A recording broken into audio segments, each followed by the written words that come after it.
Trucks or lorries are great when you need to transport large amount of items between destinations.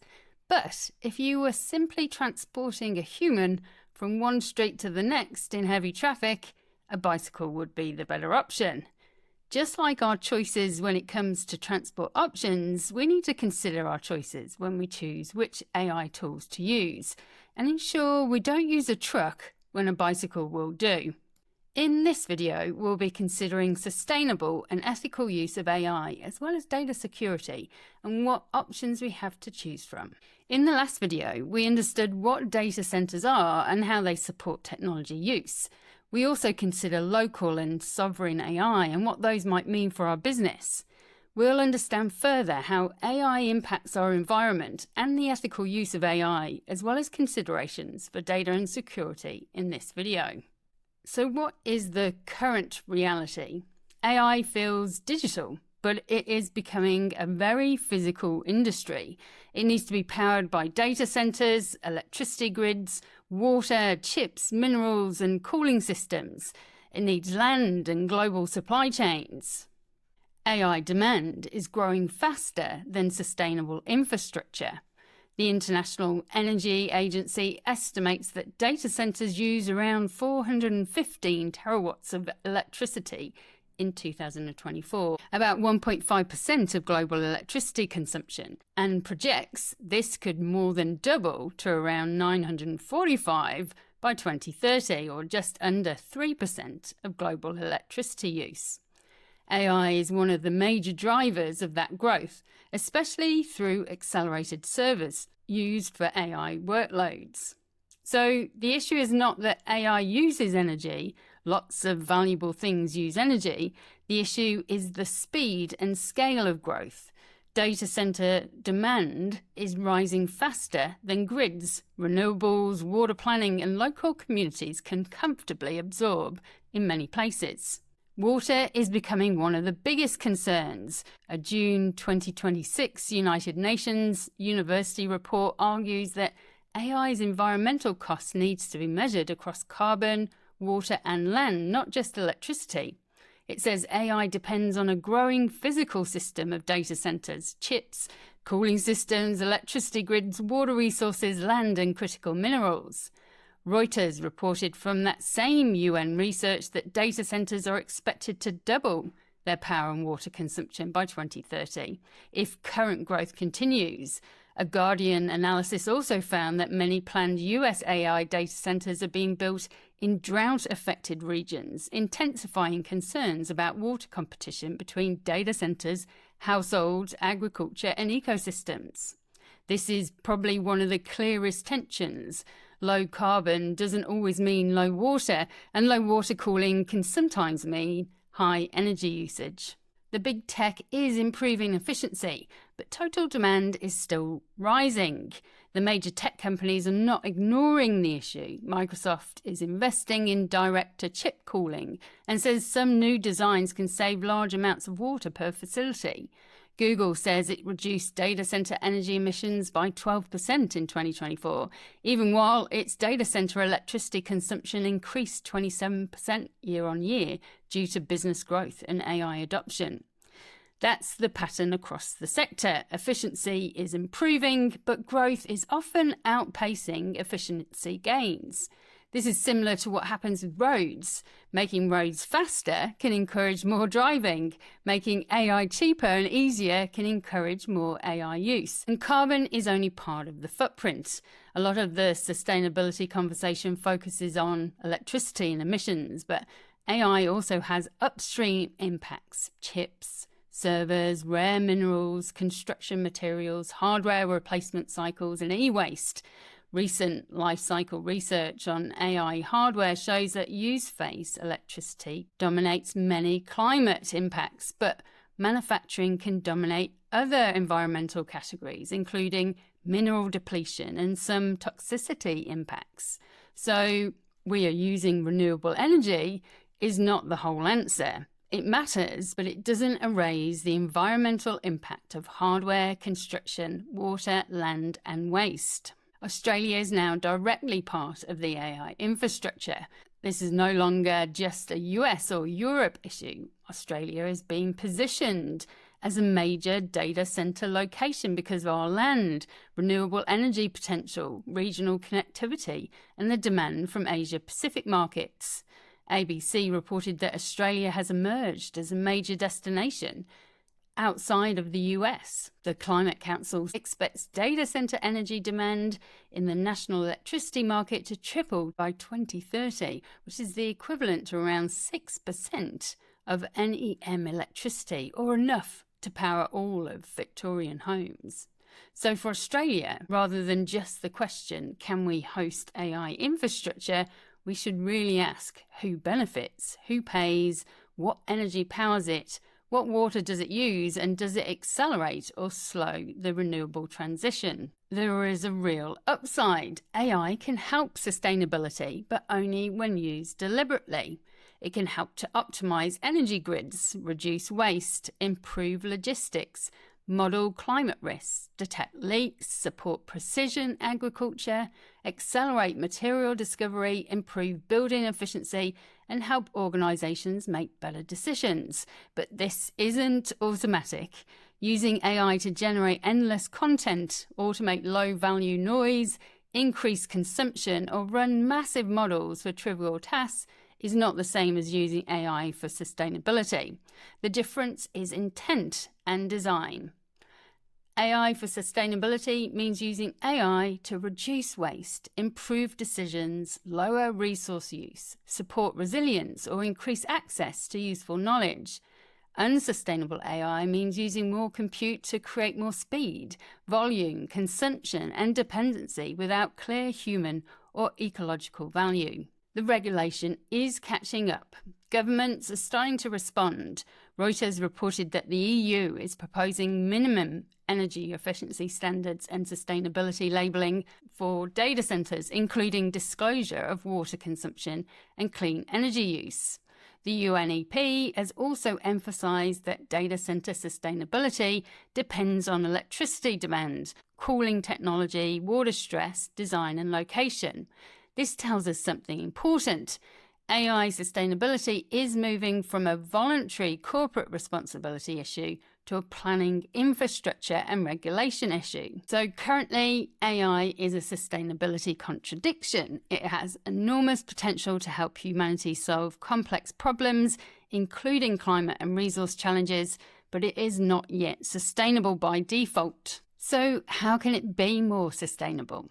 It can become more sustainable if we use the right size models, disclose resource use, build renewable powered infrastructure, avoid wasteful use, regulate data centres properly, and focus AI in providing valuable human and environmental outcomes.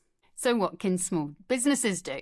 We can use AI intentionally, avoid unnecessary generation, protect sensitive data, choose providers with transparent sustainability procedures, use local or small models, apply AI to reduce waste, improve decisions, and build human capability, not just produce more stuff faster. Ethical AI is using AI in a way you would still be comfortable explaining to your customer, employee, supplier, or regulator, or a child. Before using AI, ask, could this use of AI affect a person's rights, choices, privacy, opportunities, trust, safety, or dignity? The higher the human impact, the more care you need. Using AI to summarize your own meeting notes in a non-confidential meeting where you've asked permission is low risk.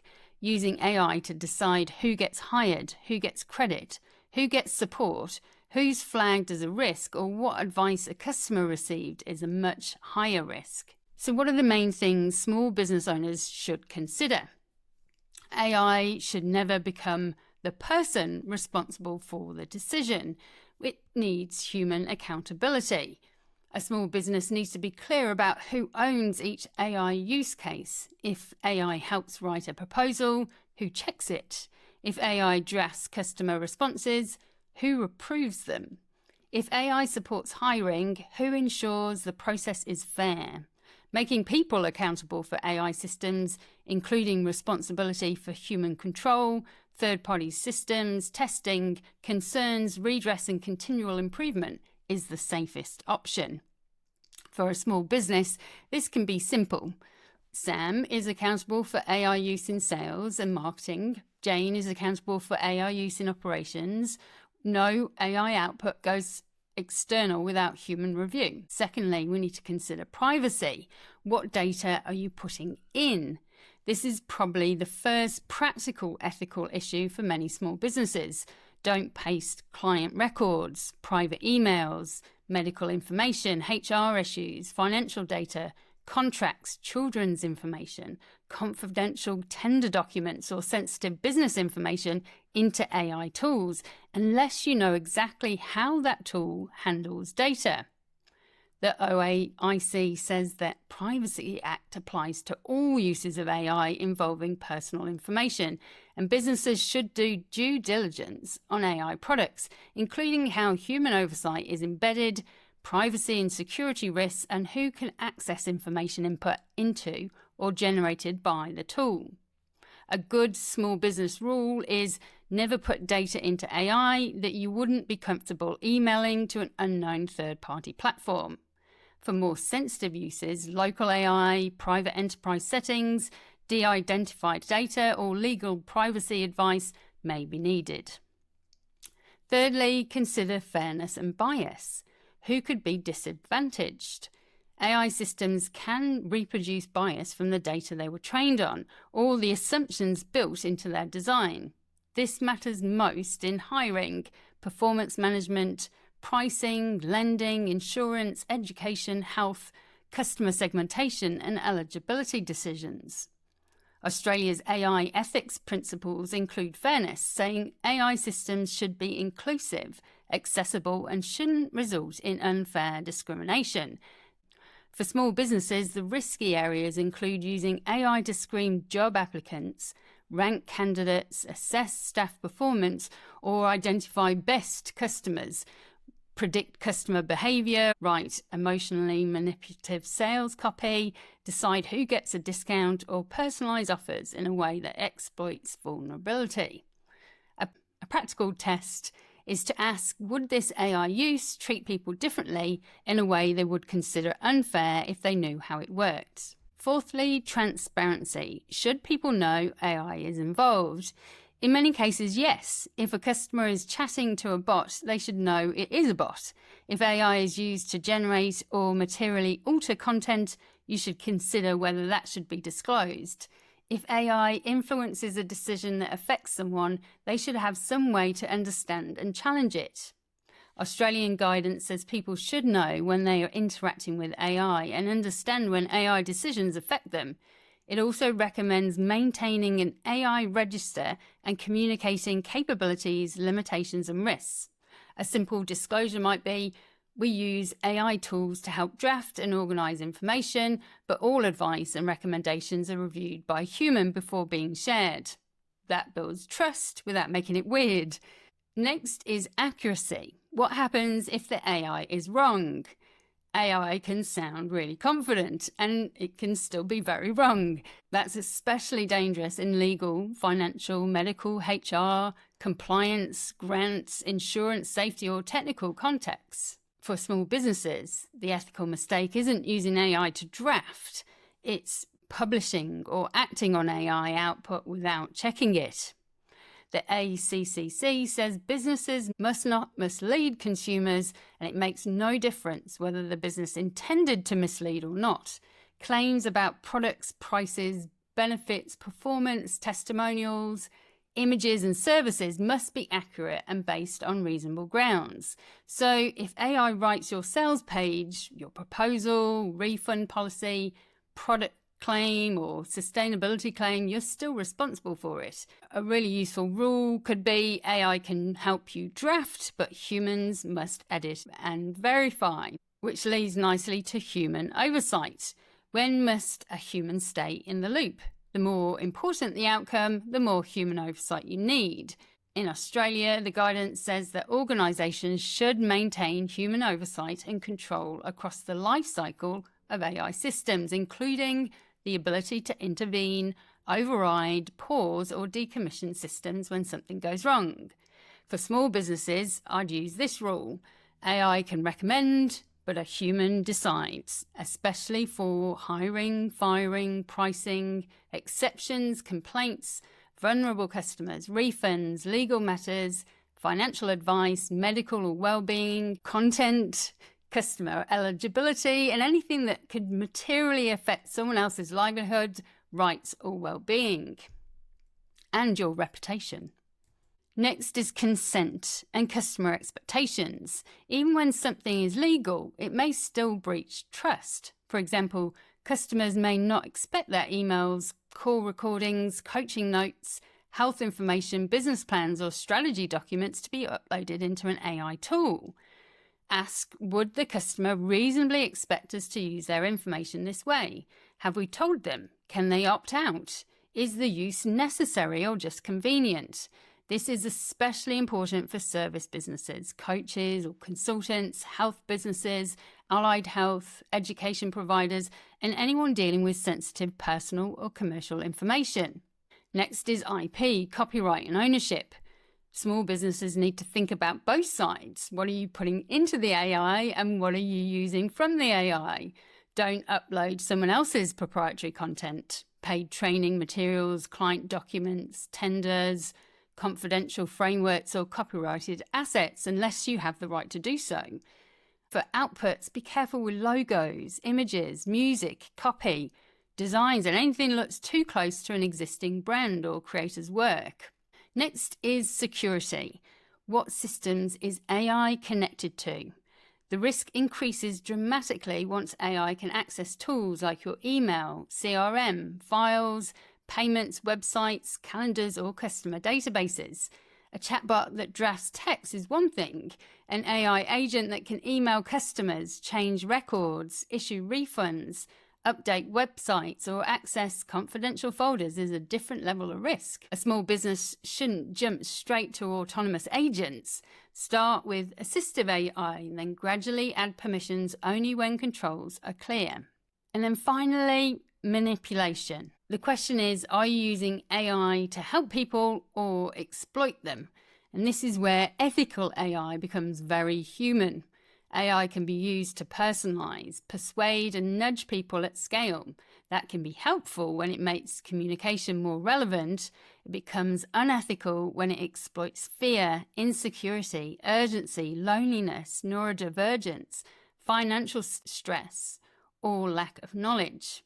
A good guideline is to use AI to clarify value, not manufacture pressure.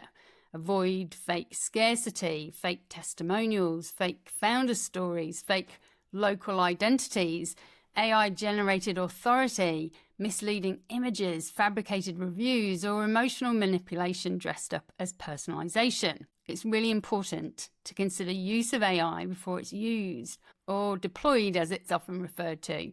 So those are all the considerations. 25/8 has a handy checklist you can use to help you here. So what are things to avoid?